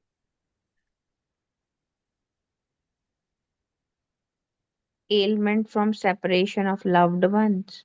हम इसमें स्पेसिफिक हो जाएंगे ना, हम इसमें क्यों जाएंगे, हम जाएंगे 4 सेकंड फीलिंग में। हम्म। हम अपने आप को कम रेमेडीज में नहीं लेके जाना चाहेंगे, हम इस पे चले जाएंगे 4 सेकंड फीलिंग में। और साथ में वो कह रही है मेरे को डर लगता है अकेले, फियर ऑफ बीइंग अलोन लगा देंगे। साथ में वो कह रही है मेरे को डिस्चार्जेस अमिलियोरेट है, हम वो लगा देंगे। साथ में उसकी ब्लीडिंग डार्क है, हम वो लगा देंगे, मेंसेस ब्लैक। उसके बाद हम लगाएंगे मेंसेस क्लॉटेड कोआगुलेटेड, बस। और उसके बाद जो रेमेडीज आ रही हैं उसको एक एक करके पढ़ना शुरू करेंगे, कौन सी ऐसी रेमेडी है जिसमें सेपरेशन मेन इशू है और जिसमें साथ में कंफ्यूजन मेन पार्ट है। जैसे ही आप इसके ऊपर जाओगे तो एक रेमेडी आपके सामने आएगी, अरिस्टोलोकिया क्लेमेटिस। अरिस्टोलोकिया क्लेमेटिस हमारी रिपर्टरी में नहीं दी हुई इसमें, पर it is a very good remedy for fibrocystic adenoma. It is a very good remedy for that. एक लिटरेचर मैंने पढ़ा था, बहुत पुराने हमारे ऑथर हैं, मुझे नाम नहीं माइंड में आ रहा, उन्होंने उसके लिए रेफर की हुई थी, तब उन्होंने जो उसका वर्ड यूज किया हुआ था वो डिफरेंट यूज किया हुआ था, सेक्लोरेटिक करके दिया हुआ था। मैं आपको ग्रुप में डालूंगा उसका जो वर्ड था। तो मुझे तब समझ नहीं आया था कि ये क्या है। Basically it is a fibrocystic adenoma. जब उसको पढ़ो तो वो निकल के आता है उसमें, राइट। और एरिस्टोलोकिया क्लेमेटिस में मेन सिम्टम ये होता है कि आइसोलेटेड फीलिंग, और उसका रुब्रिक क्या है, 4 second feeling with sense of isolation. अगर उसमें देखोगे तो रिस्टोलोकिया पड़ी। और रिस्टोलोकिया इज ए रेमेडी, बेसिकली ये प्लांट ऐसा प्लांट है। बेसिकली इसमें क्या होता है रिस्टोलोकिया क्लेमेटिस में, ये कार्निवोरस प्लांट की तरह का ही प्लांट है। इसमें इंसेक्ट अंदर रह जाता है और इंसेक्ट अंदर ही मूव करता रहता है, राइट। ये प्लांट जो फ्लावर है उसका इंसेक्ट को ट्रैप करता है, उसको पॉलिनेट करता है और छोड़ देता है, राइट। तो बेसिकली ये फीलिंग क्या है कि उसने पॉलिनेट किया, उसको छोड़ दिया। तो इस रेमेडी में it is a very good remedy for sexual abuses. अब इस पेशेंट में भी था, राइट। और इसमें अगर आप सिम्टोमेटोलॉजी में जाओगे, इसकी इसकी प्यूबर्टी डिलेड होती है। तो सारी चीज, और साथ में डिस्चार्जेस मिलियोरेट करते हैं इस रेमेडी को। इसके भी डिस्चार्जेस ब्लैक है और स्कैंटी हैं, कोगुलेटेड है लैक्टिस की तरह, सारे सिम्टम्स हैं। पर बेसिकली क्योंकि हम फिक्स हो जाते हैं तो हम उसको देख नहीं पाते। तो अगर आप इसको अंडरस्टैंड करोगे इस प्रोसेस को कि कैसे सेपरेशन इंपॉर्टेंट है, राइट, तो वहां से आने की कोशिश करोगे तो आप इसको पिक कर सकते हो। सो विद द कम्बिनेशन, तो इसमें देखो, मैं अगर प्लांट अंडरस्टैंडिंग से आया हूं, आप रूब्रिक से आ सकते हो, कोई प्रॉब्लम नहीं है। कोई बंदा इसमें कीनोट से भी आ सकता है, कोई प्रॉब्लम नहीं। कोई थीम से भी आ सकता है, कोई प्रॉब्लम नहीं। पर अगर हम राइट जगह पर प्रोब करेंगे तो हम उसकी अंडरस्टैंडिंग पिक कर सकते हैं, राइट। तो इसमें आपने दो चीजें याद रखनी है। फर्स्ट है केयर, बहुत ज्यादा केयर, और दूसरी चीज है बहुत ज्यादा सेपरेशन। ये दो चीजें इसको इफेक्ट करती हैं। ये क्लियर है बिल्कुल?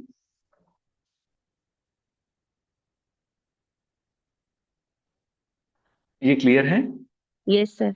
जी राइट। सर। Yes sir. उसके उसके बाद यहाँ पर एक और एस्पेक्ट है, that is side of breast. कौन सा ब्रेस्ट का साइड इन्वॉल्व होएगी इसमें। तो इसको याद करने के लिए आप सिंपल कर सकते हो, जो राइट हैंड साइड है बेसिकली वो पार्टनर के लिए, जो लेफ्ट साइड है वो चाइल्ड के लिए। याद रहेगा, राइट फॉर द पार्टनर और लेफ्ट फॉर द चाइल्ड। तो जब भी चाइल्ड का इशू होएगा तो लेफ्ट इन्वॉल्व होएगा, जब भी पार्टनर का इशू होगा राइट इन्वॉल्व होगा। इट इज नॉट ऑलवेज, पर you can take a hint. मैं इसको कैसे यूज करता हूं, मैं आपको आइडिया दे देता हूं कि सपोज मैंने पेशेंट को प्रोब किया किसी चीज के लिए भी। जैसे अभी थोड़े दिन पहले मेरे पास पेशेंट आया, तो वो पेशेंट बहुत देर से स्टक है और काफी मेडिसिन खा चुके हैं। उसकी सिस्ट वगैरह सब कुछ ठीक हो गया है, पर उसका यूट्रस का साइज नहीं बढ़ रहा, राइट। जब मैंने उसको स्टडी किया कि यूट्रस के साइज में बढ़ने के पीछे कॉन्फ्लिक्ट क्या है, ना बढ़ने के पीछे, तो उन्होंने लिखा कि अगर किसी फीमेल की फेमिनिटी को पुश किया जाए, लेट डाउन किया जाए, उसको नीचा दिखाया जाए या अब्यूज किया जाए, तो उस कंडीशन में उसका वहां पर एक स्टॉपेज हो जाता है उस कंडीशन का। तो देर इज ए चांस वो यूट्रस डेवलप ना हो उसके बाद। तो आई मेक ए डायरेक्ट, मैंने उसको डायरेक्ट क्वेश्चन बोला कि मैंने पूछा कि यहाँ पर क्या तेरी लाइफ में ऐसा कुछ हुआ था। अब उसने मुझे बोला कि एक बार हम जा रहे थे ट्रेन में, तो ऐसे ऐसे कोई हमारे साथ बैठे हुए थे अंकल, तो उन्होंने ऐसे ऐसे टच किया मेरे को, और मुझे बड़ा अजीब लगा और मैं नीचे ट्रेन में उतर के आ गई। पर मैंने पापा को नहीं बताया क्योंकि पापा बहुत गुस्से वाले थे। अब ये बात यहां से निकल के आई केस की, पापा बहुत गुस्से वाले थे। And then she told me कि पापा इतने अग्रेसिव थे कि अगर हमारी गलती है तो मम्मा को मारते थे। और वहां से पूरी की पूरी ऐसी स्टोरी निकल के आई जिसके बारे में मुझे बिल्कुल पता ही नहीं है, और मैं कितनी बार पूछ चुका सारा कुछ। पर यहाँ पर हिस्ट्री क्या है, फादर के बारे में, कि फादर इतना एग्रेसिव, इतना मारता था, इतना टोकता था कि अगर हमारे से गलती होगी हम घर आने से भी डरते थे। हमें होता था कि घर अंदर आना ही नहीं, इतना डर था हमारे में, राइट। अब मेरे पास यहाँ पर एक इशू है जो बहुत स्ट्रांग है, और उसको उसी इशू के थ्रू मैंने उसको समझने की कोशिश करनी है। तो जब इसको देखोगे कि यहाँ पर क्या है, अग्रेसिवनेस है, बहुत ज्यादा डोमिनेशन है, एक्सेसिव, और फिजिकल के ऊपर इम्पैक्ट आ रहा है, और उसका ऑर्गन कौन सा टारगेट हुआ है, यूट्रस डेवलप नहीं हुआ, यूट्रस और ब्रेस्ट डेवलप नहीं हुआ। यूट्रस और ब्रेस्ट को डेवलप होने के लिए चाहिए क्या होता है? ईस्ट्रोजन चाहिए उसको। ईस्ट्रोजन कौन डेवलप करता है? जब ओवरी में फॉलिकल्स डेवलप होते हैं, ऐसे ही होता है ना, राइट? और इस रुब्रिक में एलिमेंट्स ऑफ डोमिनेशन में दवा कौन सी पड़ी है? जो कि हमेशा याद रखना, रिपर्टरी में अगर कोई छोटी दवा ज्यादा मार्क्स लेके किसी रुब्रिक में पड़ी है, जो रुब्रिक छोटा है, वो बहुत इंपॉर्टेंट दवा है उसके लिए, ये याद रखना हमेशा, राइट? फॉर एग्जाम्पल कोई रुब्रिक है जिसमें पल्सिटिला पड़ी है, कोई बड़ी बात नहीं है। पर कोई रुब्रिक है, फॉर एग्जाम्पल पल्सिटिला के साथ उतने ही मार्क्स में मेंसिनिला पड़ी है, बहुत इंपॉर्टेंट है, क्योंकि छोटा रुब्रिक में एक ऐसी दवा पड़ी है जो वेल प्रूव नहीं है, तो अगर उसमें वो 2 मार्क्स में पड़ी है, इसके मतलब उसका वो सिम्टम बहुत मार्क्ड होएगा। तो अगर आपके पास सिर्फ वही सिम्टम है प्रिस्क्राइबिंग के लिए, तो आप उस रेमेडी को चूज करने की तरफ जा सकते हो, आप उसको पढ़ो एक बार। तो अगर आप एलिमेंट्स फ्रॉम डोमिनेशन देखोगे, उसमें रेमेडी पड़ी है फॉलिकुलाइनम। और फॉलिकुलाइनम किसके एक्ट करती है? फॉलिकल्स के ऊपर। फॉलिकल से क्या बनता है? ईस्ट्रोजन। ईस्ट्रोजन क्या करता है? सेकेंडरी सेक्सुअल डेवलप करता है, दो इसको फॉलिकुलाइनम। तो in this way it will help you to connect it. आप जो एक्सिस है उसका, माइंड और बॉडी और सोल, उसका एक्सिस कंप्लीट कर सकते हो। You can help this. Am I making sense? Sir yes is sir. Case में यस। आप फॉलिकुलिनम की मतलब एट्रोफी ऑफ यूट्रस है, हाँ आपने हाँ हाँ फॉलिकुलिनम सपोज चूज करी है, हाँ तो हाँ हाँ। आपको क्या वो उसे कंटिन्यूअस देंगे कि एक मैं दो डोज? कंटिन्यूस दूंगा उसको, नहीं नहीं, इसको कंटिन्यूस दूंगा। इसको मैं कंटिन्यूस दूंगा क्योंकि मुझे रेगुलर इम्पैक्ट करना है। पर मैं दूंगा कैसे? मेरा इसमें वे क्या रहता है कि मैं 300-400 ml की बॉटल लूंगा पानी की, बिस्लरी की, उसमें पानी गर्म करके ठंडा करवा के उसमें डालूंगा, उसमें 3 और 4 ग्लूब्यूज डालूंगा फॉलिकुलाइनम 30 के, उसको 10 स्ट्रोक्स दो के रेडी करूंगा। उसके बाद उसमें से 1 spoon 3 times a day, every time 2 strokes, ऐसे दूंगा। उसमें एक तो मेडिसिन ज्यादा नहीं जा रही है और बॉडी के ऊपर इम्पैक्ट आता है, उसको वैसे दे सकते हो। मैं ऐसे प्रिस्क्राइब करता हूँ इसको, उसको वैसे देने के बजाय, और इसमें रिजल्ट भी मिलता है।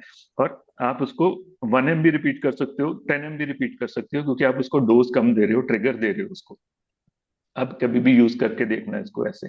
सो ये चीजें हिंट होती है। सपोज उसका हमेशा लेफ्ट ब्रेस्ट ही इन्वॉल्व होता है, तो आप उसको क्वेश्चन कर सकते हो डायरेक्टली भी बच्चे के लिए, अगर वो नहीं ओपन अप हो रही है, मे बी वो वहां से ट्रिगर हो जाए, जैसे इस केस में हुआ, राइट? तो इसीलिए ये अंडरस्टैंडिंग हेल्प करती है। ये कैसे हैं? ये वैसे ही हैं जैसे मैंने पहली क्लास में बताया था, as a carpenter this is another tool in your cupboard, कि हाँ आप यूज कर सकते हो पेशेंट में। उसके बाद होता है कि इसको आपने रिजॉल्व कैसे करना है। तो आपने सबसे पहले कॉन्फ्लिक्ट को अंडरस्टैंड करना है, राइट, समझना है, देन उसको एड्रेस करना है। तो मैं पेशेंट को क्या कहता हूं कि ये जो इश्यू चल रहा है, जहां तो अपने अपने पार्टनर से बात कर ले, अगर मुझे लगता है वो बात नहीं कर सकती, उसको एक्सेप्ट कर ले, राइट? सो दैट वो एक इमोशनल क्लोजर देना बहुत इंपॉर्टेंट है आपके पेशेंट को। मैं अपने पेशेंट को उस तरफ जरूर लेके जाता हूं कि इमोशनल क्लोजर दे दे, जहां अगर तो कर सकती तो उसके बिना नहीं रह सकती, तो तंग हो रही है, छोड़ अपनी ईगो को, बात कर ले उससे कि यार ये इशू है, ये मुझे तंग कर रहा है, मैं नहीं करना चाहती। अगर तो उसके बाद भी नहीं करता तो अपना डिसीजन ले ले, या एक्सेप्ट कर ले या डिसीजन ले ले, अलग हो जा। तीसरा, उस चीज को फॉर एग्जाम्पल क्लोजर देने के बाद अपने आप को रीइंश्योर करना कि हाँ अब मैं ठीक हूं। तो ये मैं पेशेंट को स्पेसिफिकली बोलता हूँ, साथ में मेडिसिन। तो ये इन ऑल टोटेलिटी वर्क करता है, याद रहेगा। Yes sir. जी सर। यस। उसके बाद आती है डाइट। डाइट इसमें बहुत इंपॉर्टेंट है। अब डाइट कैसे इंपॉर्टेंट है कि इसमें बहुत इंपॉर्टेंट रोल गट का और लिवर का है, क्योंकि इसमें सारा पंगा किसका, प्रॉब्लम ईस्ट्रोजन है। और आजकल और भी बड़ी प्रॉब्लम है, क्योंकि लड़कियां आई पिल लेती हैं और उनके बॉयफ्रेंड उनको ले देते हैं लाके, उन उसका तो कुछ नहीं जाता, पर वो हाई डोज ईस्ट्रोजन है उसमें, और ज्यादा इम्पैक्ट आएगा उसका। तो आपने इसमें करना क्या है, मेडिसिन के अलावा आपने उसको डाइट ऐसी देनी है जो ईस्ट्रोजन को रिड्यूस करती हो। उसके लिए डाइट को समझाने के लिए हमसे सबसे पहले पता होना जरूरी है कि ईस्ट्रोजन कैसे बॉडी में जाता है और उसका होता क्या है। सो इसको याद रखना कि जब भी हम हाई एनिमल फूड खाते हैं, जैसे रेड मीट खाते हैं हम, या फुल डेयरी प्रोडक्ट्स लेते हैं, तो वो ईस्ट्रोजन डोमिनेंट डाइट है। तो ये आपने अपने पेशेंट्स को मना करनी है लेने के लिए, वो इन्हांस करेगी उसको, प्रॉब्लम को।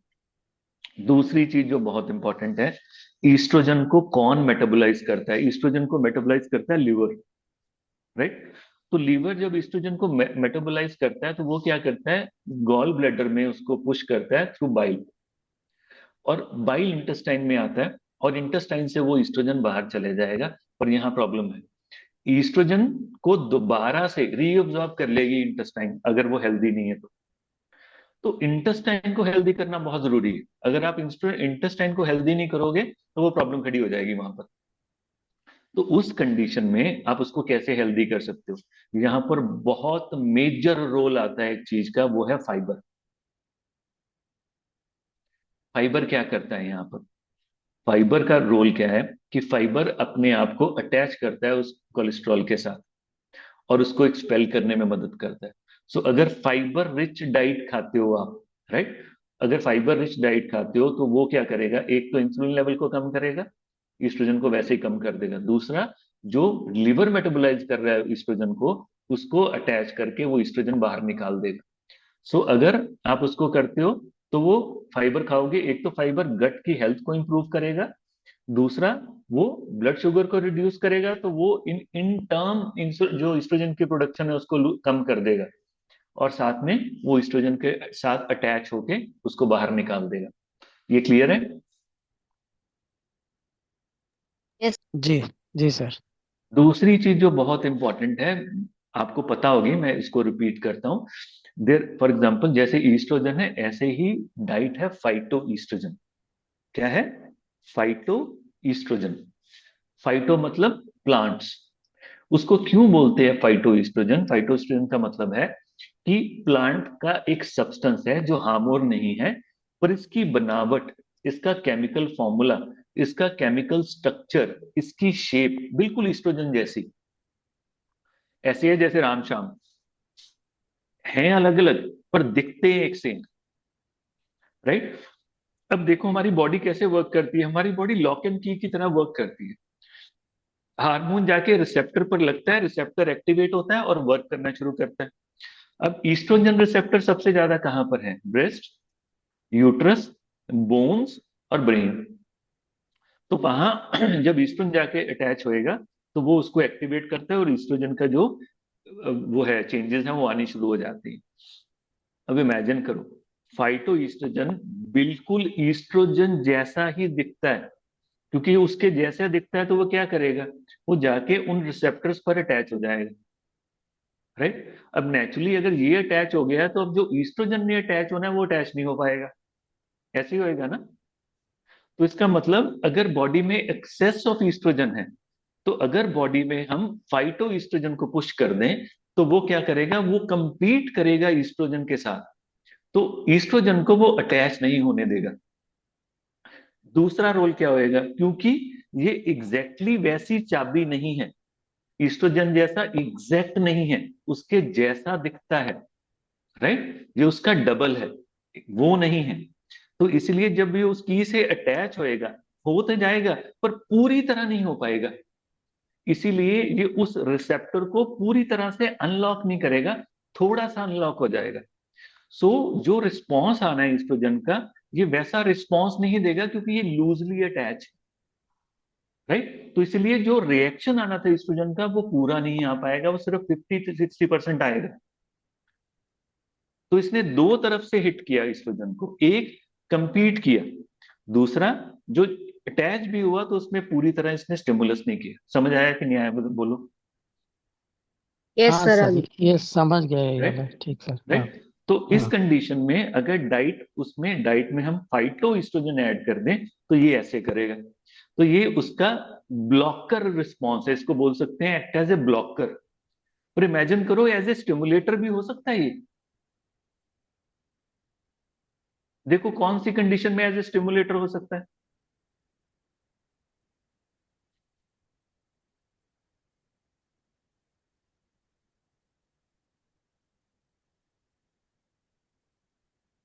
अब देखो मीनोपॉज में क्या होएगा, मेनोपॉज एस्ट्रोजन में क्या लेस है। है, ईस्ट्रोजन लेस है, प्रोजेस्टेरॉन लेस है, राइट। वहां पर ईस्ट्रोजन लेस है और कम ईस्ट्रोजन के कारण सिम्टम आ रहे होते हैं, हमारे हॉट फ्लशेज आते हैं, राइट। बोन डेंसिटी वीक हो जाती है, यही सिम्टम होते हैं ना। तो उस कंडीशन में ये क्या करेगा, उन्हीं रिसेप्टर के साथ जाके अटैच होके ईस्ट्रोजन का काम पूरा करेगा। 100% नहीं कर पाएगा, मगर 50 to 60% करेगा ये। तो क्या करेगा, जो बोन डेंसिटी लूज हो रही है उसको ये रिड्यूस कर देगा, जो हॉट फ्लशेज आ रहे हैं उनको ये रिड्यूस कर देगा। Is it making sense? Means body इसको एस्ट्रोजन की तरह लेगी। बॉडी इसको एस्ट्रोजन की तरह लेगी, मगर क्योंकि ये पूरा लॉक एंड की तरह नहीं है, ये पूरा ट्रिगर नहीं कर पाएगा। तो यही इसका फायदा है, क्योंकि ये ट्रिगर नहीं कर पाएगा और ये कंपीट करेगा। सो जब एक्सेस ऑफ ईस्ट्रोजन है, ये कंपटीशन देगा उसको और लूज बॉन्ड बनाएगा, जो हमारे लिए अच्छा है। जब बिल्कुल बॉडी में नहीं है, तो इसको कंपीट करने के लिए कुछ नहीं है, मगर ये अटैच हो जाएगा। तो क्योंकि ईस्ट्रोजन बिल्कुल ना होने से कुछ होना अच्छा, तो उसका इफेक्ट आ जाएगा। Is it making sense? Help yes करेगा ये? सर। हाँ हाँ हाँ तो सर। तो हम ऐसी डाइट पिक करेंगे जो रिच हो फाइटो ईस्ट्रोजन में। देखो वो डाइट कौन सी है, वेजिटेबल्स में broccoli, carrot, spinach, right. Fruits में बेरीज, एप्पल, पॉमीग्रेनेट, अनार। व्हीट में whole grain, right. Legumes specially मटर। फिर उसमें फ्लेक्स सीड्स, इसको कभी मत भूलना, फ्लेक्स सीड मैं आगे जाके बताता हूं आपको। उसके बाद सोया products, tofu and soya milk. ये सारे के सारे उसके साथ भरे पड़े हैं फाइटो ईस्ट्रोजन के साथ, राइट। तो ऐसे आप उसकी डाइट को इफेक्ट कर सकते हो, चेंज कर सकते हो। सो अगर आपने डाइट मैनेज करनी है, तो आप डाइट कैसे मैनेज करोगे, अगर तो वो फाइब्रो एडिनोमा है, तो आप उसको ऐसी डाइट दोगे जो ईस्ट्रोजन के ऊपर इफेक्ट करती है, जिसमें ज्यादा फाइटो ईस्ट्रोजन हो, हम ये देंगे। और हम उसका रेड मीट और फुल डेयरी बंद करेंगे, फाइबर इनटेक बढ़ा देंगे उसका, लिवर को सपोर्ट देंगे, क्योंकि लिवर ही है जो मेटाबोलाइज करेगा एक्सेस ईस्ट्रोजन को। एंटीऑक्सीडेंट्स लेंगे जैसे turmeric, garlic. Anti inflammatory diet देंगे, जिसमें कैफीन कम होएगी, चॉकलेट कम होएगी, चाय कम होएगी और कोई अल्कोहल कम होएगी। और सारी डाइट हम लो ग्लाइसेमिक इंडेक्स वाली देंगे। तो जब फाइब्रो एडिनोमा के साथ पेशेंट आएगा तो हम ये करेंगे, मगर फाइब्रोसिस्टिक एडिनोमा के साथ आएगा तो क्या करेंगे, हम उसको वो डाइट देंगे जो प्रोजेस्टेरॉन के लिए बनी हुई, राइट। तो हम सबसे पहले उसकी कैफीन रिड्यूस करेंगे, राइट। सबसे पहले कैफीन रिड्यूस करेंगे, उसके बाद हम उसका आयोडीन कंटेंट बढ़ाएंगे।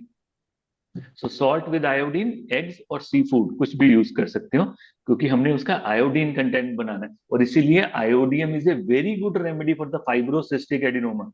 It is not a good remedy for fibro adenoma, it is a very good remedy for fibrocystic adenoma. उसके सिम्टम सारे वैसे ही। और इसमें आप दोगे उसको विटामिन ई एंड मैग्नीशियम, ये बहुत हेल्पफुल करेगा। Vitamin E and magnesium. और साथ में इसमें मैग्नीशियम किसमें होएगा, एलमंड, बनाना, पंपकिन सीड्स, लीफी वेजिटेबल्स, ये चीजें दे सकते हैं, राइट। ये सारी चीजें ब्रेस्ट की टेंडरनेस को कम करती हैं। अगर किसी में ब्रेस्ट टेंडरनेस है तो आप इसको ये डाइट दे सकते हो।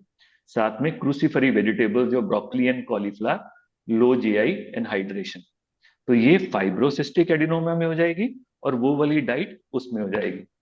क्लियर है इसमें? जी सर। ये सब तो समझ आ रहा है, भर तो नहीं गया? भरा है, लेकिन थोड़ा समझ में आ रहा सर। हाँ हाँ, कोई नहीं, दोबारा से इसको सुनोगे तो वो सारा समझ आ जाए। जी सर जी। तो ये तो हो गया सारा का सारा। अब क्या है कि क्या हम डाइट के साथ जो उसका है, क्या बोलते हैं उसका, प्रोजेस्टेरॉन लेवल, वो किक कर सकते हैं, वो बढ़ा सकते हैं कि नहीं बढ़ा सकते? जैसे हमने वो डाइट के साथ ईस्ट्रोजन को इफेक्ट किया, क्या प्रोजेस्टेरॉन के लिए भी कोई डाइट है? क्या उसको हम हेल्प कर सकते हैं? क्योंकि अगर हम प्रोजेस्टेरॉन को पुश कर सकें, तो हम फाइब्रोसिस्टिक एडिनोमा की जो चेंजेस हैं उसको रिड्यूस कर सकते हैं। ऐसा है कि नहीं है? तो ब्रेस्ट टेंडरनेस कम हो जाएगी, स्वेलिंग कम हो जाएगी और सिस्ट फॉर्मेशन कम हो जाएगी। तो इस कंडीशन में ये बहुत इंपॉर्टेंट है कि ये बनता कैसे है। जैसे वो बनता था उससे, क्या बोलते हैं, फॉलिकल उसको स्टिमुलेट करता था। तो बेसिकली जो प्रोजेस्टेरॉन है ये बनता है कोलेस्ट्रॉल से। सो क्योंकि ये कोलेस्ट्रॉल से बनता है, तो आप कोई भी हेल्दी कोलेस्ट्रॉल जो दोगे पेशेंट को, तो उस कंडीशन में ये हेल्प करेगा ही करेगा। तो आप नट्स दे दो, आप सीड्स दे दो, आप ऑलिव ऑयल दे दो, आप उसको फैटी फिश दे दो, सालमन, उसको हेल्प करेगा। चाहे आपको जो फिश ऑयल होता है वो दे दो, तो इसको हेल्प करेगा उस कंडीशन में। कोई भी नेचुरल गुड फैटी अगर आप कंडीशन उसको क्रिएट करोगे तो वो उसको हेल्प करेगा। अदर थिंग इसमें जो बहुत इंपॉर्टेंट होता है वो होता है B6 विटामिन, क्योंकि B6 विटामिन लूटियल फेज के लिए बहुत अच्छा होता है। जो सेकेंड हाफ है उसका पीरियड्स का, तो वो रेगुलेट करता है लूटियल फेज को, क्योंकि वो इंक्रीज करता है प्रोजेस्टेरॉन को। So banana, chickpea, sunflower seeds, tuna, potato, spinach, ये इफेक्ट करते हैं। दूसरी चीज जो इफेक्ट करती है दैट इज मैग्नीशियम, जैसे हमने पहले भी कहा, क्योंकि वो एड्रेनलिन ग्लैंड को पुश करता है जो मैग्नीशियम। तो उसमें almonds, cashew, dark chocolate, pumpkin seed दे सकते हो, साथ में विटामिन सी, साथ में जिंक। क्लियर? और इसमें एक और चीज करके देखना है, इसमें अब यूज करके देखना है, इसको बोलते हैं सीड साइक्लिंग। ये बहुत हेल्पफुल होती है। मैंने कितने पेशेंट में इसको दिया है, क्या बोलते हैं उसको, नहीं नहीं कितने पेशेंट में नहीं दिया, जो मेरे असिस्टेंट हैं क्लिनिक पर, उनको काफी देर से ये इश्यूज रहते थे, क्योंकि उनकी मीनोपॉज की फेज आ रही है। उस कंडीशन में सीड साइक्लिंग ने बहुत हेल्प किया उनको। इस कंडीशन में सीड साइक्लिंग क्या है? सीड साइक्लिंग का मतलब साइकिल में हम सीड्स कैसे यूज कर सकते हैं सो दैट उसके सिम्टम्स कम हो जाएं, जो मीनोपॉज के सिम्टम। तो नॉर्मली फॉलिकुलर फेज है और लूटियल फेज है। जैसे मैंने आपको बताया कि फॉलिकुलर फेज में कौन कौन से सीड्स हेल्प करते हैं, फ्लेक्स सीड्स और पंपकिन सीड्स जो कद्दू के सीड्स होते हैं। और लूटियल फेज में इफेक्ट करते हैं सनफ्लावर और सिसेम, जो तिल जिसको हम बोलते हैं। तो आप इसको यूज कर सकते हो साइक्लिक वे में, कि पहले 14 दिन फ्लेक्स और पंपकिन लेने, और अगले 14 दिन सनफ्लावर ये लेने। 100% पेशेंट में चेंज आता है, 100%। उसके जितने ही सिम्टम्स हैं, टेंडरनेस और ब्रेस्ट टेंडरनेस, पेन, हैवीनेस, जो जिसे हम बोलते हैं कि हॉट फ्लशेस आ रहे हैं, कुछ आते हैं, वो सब इम्प्रूव हो जाता है इसके साथ। आप एक बार इसको करके देख सकते हो। और क्या नहीं खाना है, रिफाइंड कार्ब्स नहीं लेने हैं, राइट? क्योंकि वो क्या करेंगे, रिफाइंड कार्ब शुगर बढ़ाएंगे, इंसुलिन लेवल बढ़ाएंगे, जो कि सप्रेस करेंगे ओवुलेशन को। ओवुलेशन सप्रेस होगी तो प्रोजेस्टेरॉन नहीं आ पाएगा, जो एंटी ईस्ट्रोजन है। प्रोसेस्ड फूड नहीं लेना है, ट्रांस फैट नहीं लेना है, और अल्कोहल नहीं लेना है, क्योंकि फिर डिटॉक्सिफाई नहीं कर पाएगा ईस्ट्रोजन को। तो ये है मेन चीजें जो डाइट से रिलेटेड है। बताओ किसी को कोई क्वेश्चन है तो। सर सीड्स आप किस तरह से रिकमेंड करते हैं लेने के लिए? ऐसे ही सीड खाए जाते हैं, पानी के उन्हें साथ भी सोक ले सकते करके हो। लेना है? हाँ, सोक करके। नॉर्मली जितने भी नट्स हैं बेटर होता है सोक करके। और जब भी पंपकिन के सीड्स लेने हैं, जहाँ फ्लेक्स सीड्स लेने हैं बेसिकली, तो एक्सेस वाटर के साथ लेने हैं, नहीं तो वो कॉन्स्टिपेशन करते हैं। सर उन्हें मैंने कहीं जैसे स्टडी किया था तो वहां पे था कि जो फ्लैक्स सीड है, चिया है या हम्म। पंपकिन है, उन्हें सिर्फ हाफ एन आवर सोक करना चाहिए, हाँ जी, हाँ ओवरनाइट जी, नहीं। हाँ जी, हाँ जी। पर जो नट्स हैं उनको आप सोक करके रख सकते हो, और हाँ, नट्स भी उनको एक। फुल नाइट रख हाँ, सकते हैं। हाँ, तो नट्स भी ना बेसिकली उसमें लिखा होता है हैंडफुल। तो हैंडफुल ये नहीं होता नॉर्मली ना, हैंडफुल मतलब जितना मुट्ठी में आ जाए, तो इतने ही नट्स लेने जितनी होते हैं बस। जितनी तो हमारे पाम साइज में आते हाँ जी, हाँ जी, हाँ जी, बस उतने में आ जाए। क्लियर है? हैं। जी। हेल्प करेगा। जी सर। तो हमने क्या क्या किया ओवरऑल? हमने हार्मोन्स हम का रोल पढ़ा, ईस्ट्रोजन प्रोजेस्टेरॉन का, राइट? उसके बाद हमने प्रोलैक्टिन, कॉर्टिसोन, इंसुलिन, हाइपोथायराइडिज्म और मेलेटोनिन, इसका इफेक्ट समझा। उसके बाद हमने फाइब्रो एडिनोमा और फाइब्रोसिस्टिक एडिनोमा का डिफरेंस किया। फिर हमने देखा कि कैसे डिफरेंट हार्मोन की सेंसिटिविटीज उनको डिफरेंट सिम्टम्स देती है, राइट? फिर हमने देखा कि कैसे हमने लैक्टेशनल मेस्टाइटिस को इंगॉर्जमेंट से अलग करना है। देन हमने उसके कॉन्फ्लिक्ट्स को अंडरस्टैंड किया, that is nest worry conflict और सेपरेशन। और उसके बाद हमने उसकी डाइट को अंडरस्टैंड किया कि कैसे ईस्ट्रोजन डाइट भी है जो जिससे ईस्ट्रोजन कम हो सकता है, और प्रो प्रोजेस्टेरॉन डाइट भी है जिससे हम उसको काउंटर कर सकते हैं उसको। तो ऐसे हम ओवरऑल पेशेंट को हर तरीके से कवर कर सकते हैं, सो दैट हम उसको बेटर डाइट दें, उसको बेटर मेंटल इमोशनल अंडरस्टैंडिंग दें, सो दैट वो अपने कॉन्फ्लिक्ट से निकले, और हम मेडिसिनली भी उसको हेल्प करें, जैसे मैंने आपको केस की एग्जांपल दी। Of Aristolochia clematis. कोई क्वेश्चन है?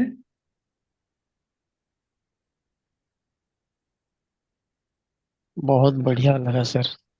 थोड़ा समय लगेगा हम लोग को डील नहीं नहीं, करने में। आप इसको इसको स्टडी करना, ये बहुत जी। हेल्प करेगा। जो लास्ट भी था डायबिटीज वाला, उसको भी स्टडी कर सकते हो आप।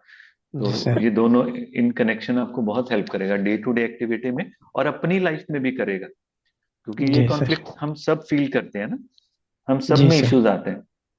तो ये हमें अपने आप को अंडरस्टैंड करने के लिए भी हेल्प करेगा। सो कल मैं आपको इसकी बेसिक मेडिकेशंस हम कैसे समझ सकते हैं, तो जब आप दवा भी पढ़ोगे ना, तो आपको समझ आने लग जाएगी कि ये फाइब्रो एडिनोमा के लिए, ये फाइब्रोसिस्टिक एडिनोमा के लिए, ये ऐसे कर सकते हैं, इसको ऐसे कर सकते हैं। अगर ये सिम्टम इसमें है तो क्यों है, आपको उसमें समझ आएगा कि ये सिम्टम अगर इसमें है तो क्यों है।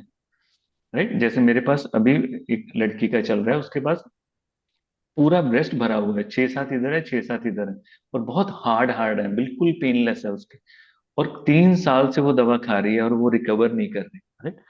जब उससे मैंने बात की है 20 दिन पहले, और मैंने जब ओवरऑल उसकी लाइफ को एक्सप्लोर किया, और उसकी लाइफ में है क्या, कि उसको डर लगता है कि जो मेरे पेरेंट्स हैं उनकी हेल्थ को कुछ हो ना जाए, उनको कुछ हो ना जाए, क्योंकि मैं उनके बिना नहीं रह सकती, उनको बहुत ज्यादा मेरा ख्याल रहता है उस तरफ, मुझे एंग्जाइटी रहती है कि अगर कल को उनको कुछ हो गया तो मैं उसको बियर ही नहीं कर पाती। तो उसकी सारी लाइफ उसके अराउंड ही रिजॉल्व कर रही है। देखो वही कॉन्फ्लिक्ट है, that is nest nest conflict, anxiety conflict.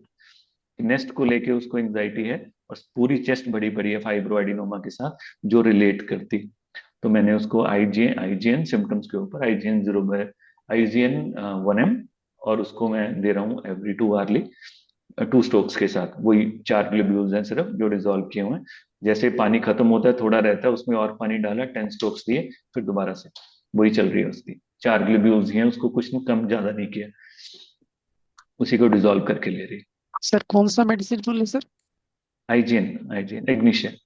अच्छा इग्निस है। हाँ, तो मेडिसिन पे कभी कभी फोकस नहीं करना, कभी भी जब भी कोई टीचर आपको बताए, या फ्रेंड बताए, या दोस्त हमारे जैसा कोई बताए, तो कभी फोकस नहीं करना। सिर्फ आपने देखना है वो क्यों दी। मेरे सर हमेशा कहते थे, वो किसी भी सेमिनार में जाते थे हमें लेके, तो हमें कॉपी नहीं खोलने देते।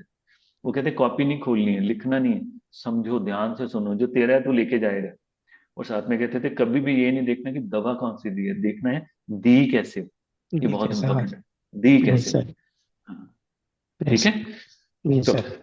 मिलते हैं सर फिर। ये रिकॉर्डिंग तो मिल जाएगा ना सर हमें? हाँ, रिकॉर्डिंग मिल जाएगा, श्योर श्योर, रिकॉर्डिंग मिल जाएगी। Oh thank you sir, thank you. Sir okay. इसमें एक हाँ जी। क्वेश्चन और लास्ट पूछ रही हूँ हाँ आपसे। बताइए, हाँ बताइए बताइए। जैसे आपने बोला that progesterone is secreted by is made up from cholesterol cholesterol, हाँ जी। And estrogen is in from ovaries, हाँ? हाँ जी, हाँ जी, हाँ। कि एस्ट्रोजन कोलेस्ट्रॉल का प्रीकर्सर नहीं है? कैसे? जैसे कल मैम ने पढ़ाया था हाँ हाँ कि हाँ। कोलेस्ट्रॉल का प्रीकर्सर एस्ट्रोजन है, हाँ हाँ हाँ। और वो कोलेस्ट्रॉल से ही बनता है, उसमें बिल्कुल बन बिल्कुल, उससे बनता है, बेसिकली ट्रिगर उसको फॉलिकल करते हैं। तो एस्ट्रोजन भी कोलेस्ट्रॉल से बन रहा है और प्रोजेस्टेरॉन भी? प्रोजेस्टेरॉन भी कोलेस्ट्रॉल से बन रहा है, क्योंकि ठीक। नॉर्मली हमारे सारे सारे के सारे हार्मोन्स, इसीलिए ना कई बार जब हम लिपिड्स के लिए मेडिसिन लेते हैं, हम पेशेंट्स के लिपिड्स लो कर देते हैं, पर हम ये भूल जाते हैं कि जितने कोलेस्ट्रॉल हैं सभी लिपिड से बनते हैं, जो जितने भी हार्मोन्स हैं वो सभी वहीं से बनते हैं, तो वो भी कम हो जाते हैं। और इसीलिए कि उनकी जो विटामिन डी की डिफिशियंसीज भी कितनी सारी आती हैं। जी। ये समझना बहुत जरूरी है। सर प्रोजेस्टेरॉन की डाइट भी एज अ ब्लॉकर काम करेगी? हाँ जी। नहीं, हमने उस सर केस में क्या प्रोजेस्ट करना है, हाँ हमने उस केस में प्रोजेस्ट्रॉन को पुश करना है, क्योंकि वो एंटागनिस्ट है उसके लिए, ईस्ट्रोजन के लिए। वो कॉम्बिनेशन में काम करता है ना, प्रोजेस्ट्रॉन और वो। Okay sir. चलो एक बार सुन के देखना, जो भी क्वेरी होगी हम डिस्कशन फिर दोबारा से कर सकते हैं, टाइम की कोई प्रॉब्लम नहीं है, समझ आना चाहिए। अगर समझ ना आए तो क्या फायदा। ठीक है जी। हाँ sir, good okay. Night sir. Good night okay sir. Okay okay, sir, good thank good you. Night जी। ओके जी, ओके, गुड नाइट।